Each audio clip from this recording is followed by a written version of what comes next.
Hi there, and welcome to this day in history for May 14th. May 14th is the 134th day of the year in the Gregorian calendar, 135th in leap years, with 231 days remaining to the end of the year. Today's word is Certes, C-E-R-T-E-S, another word spell check didn't recognize. Certes is an adverb that means certainly. You can actually use it anywhere that you would use the word certainly. Certes comes to us through Old French from Latin, and the earliest documented use is about 1250. Right. Okay, we're ready to move right on into the year 1607 when Jamestown, Virginia was settled as an English colony. 4-year-old Louis XIV became King of France on May 14, 1643, upon the death of his father Louis XIII. Yikes. I've certainly known some 4-year-olds who ruled the household, but not an entire country. This is the birthday of English painter Thomas Gainsborough, born May 14, 1727. He lived to the age of 61. Now, as we've discussed before, smallpox killed about 30% of the people that caught it, and of the survivors, about a third of those were left blind. Smallpox has killed millions of people over the centuries. As a medical student, an English country doctor named Edward Jenner had noticed that milkmaids who had contracted the disease called cowpox, a much milder form of pox, did not catch smallpox. And on May 14, 1796, Jenner took fluid from a cowpox blister and scratched it into the skin of an 8-year-old boy named James Phipps. A single blister rose up on the spot, but James soon recovered. And then on July 1st, Jenner inoculated the boy again, this time with smallpox matter, and no disease developed. The vaccine was a success, and the world's first successful vaccination as a preventative treatment for smallpox was born.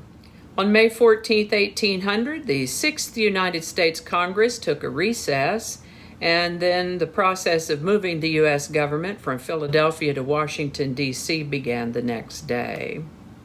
On May 14, 1804, about a year after the United States doubled its territory with the Louisiana Purchase, the Lewis and Clark expedition left St. Louis, Missouri on a mission to explore the Northwest from the Mississippi River to the Pacific Ocean.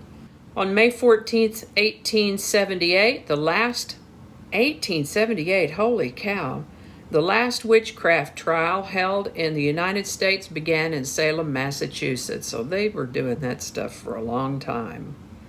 It seems that a woman named Lucretia Brown, who was an adherent of Christian Science, accused a man named Daniel Spofford of attempting to harm her through his mental powers. Boy, if that worked, there sure wouldn't be as many people on this planet right now as there are, would there? People are always thinking stuff. Anyway, Governor of New York William Sulzer approved the charter for the Rockefeller Foundation on May 14, 1913. That foundation began operations with a $100 million donation from John D. Rockefeller. The State of Israel was proclaimed on May 14, 1948 in Tel Aviv, establishing the first Jewish state in 2,000 years. Skylab, America's first space station, was successfully launched into orbit around the Earth on May 14, 1973. And I think that's going to do it for us today. As always, links to my research are included in the show notes. Thank you so much for watching. Images are retrieved from Bing Images, either public domain or licensed free to use and share.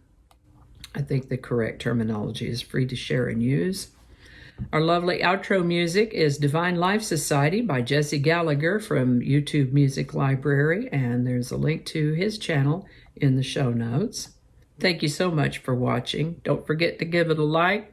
Be sure and subscribe if you haven't already. Let me know your thoughts in the comment section.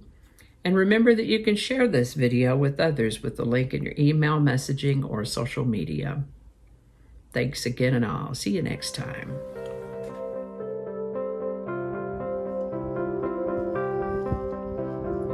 All right. Skylab, America's first space. Let's do that again. Okay, do that again. We'll do that in a minute. Thank you. That might not make it into the video. We'll see. Changing it up.